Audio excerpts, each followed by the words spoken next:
Please అండి, దయచేసి ఒక లైక్ చేసి చివరి వరకు చూడండి. ఈ వీడియో చాలా బాగుంటుంది. ఏమేమో వీడియోలు చూస్తూ లైక్స్ కొడుతుంటారు, కానీ లైఫ్లో జరిగే వాటి గురించి చెబితే ఎవరు లైక్స్ చేయడం లేదు. ఇటువంటి వీడియోస్ కావాలంటే తప్పకుండా లైక్ చేయండి. ఫ్రెండ్స్ ఎలా ఉన్నారు? నేనైతే చాలా బాగున్నా. మీరు ఎలా ఉన్నారో కామెంట్ చేయండి. ఆ పని అంటే సంబంధం వ్యక్తిగత సంబంధిత నిర్ణయంగా భావించవచ్చు. మీపై గౌరవం, ఇష్టం ఉంటేనే ఆ పని జరుగుతుంది అని చెప్పవచ్చు. మీకు తెలిసి మీరు మోసం చేయకూడదు, అది నేరం కూడా అవుతుంది. ఒక అమ్మాయికి మీతో అలాంటి సంబంధం పెట్టుకోవాలి అనిపిస్తే ఇలాంటివి చేస్తూ ఉంటుంది. నమ్మకం కలిగిస్తుంది.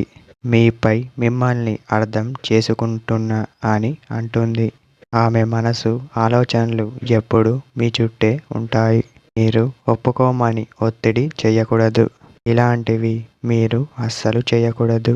ఇలాంటివి కాకుండా అమ్మాయి మనసుని అర్థం చేసుకోవడానికి ప్రయత్నం చేయాలి. అప్పుడే మీ బంధానికి విలువ అనేది ఉంటుంది అని చెప్పవచ్చు. అమ్మాయి ఆ పనికి ఒప్పుకోవాలంటే ఇలాంటివి మీరు తెలుసుకుంటే సరిపోతుంది. ఇదే ఫ్రెండ్స్ టుడే మన వీడియో.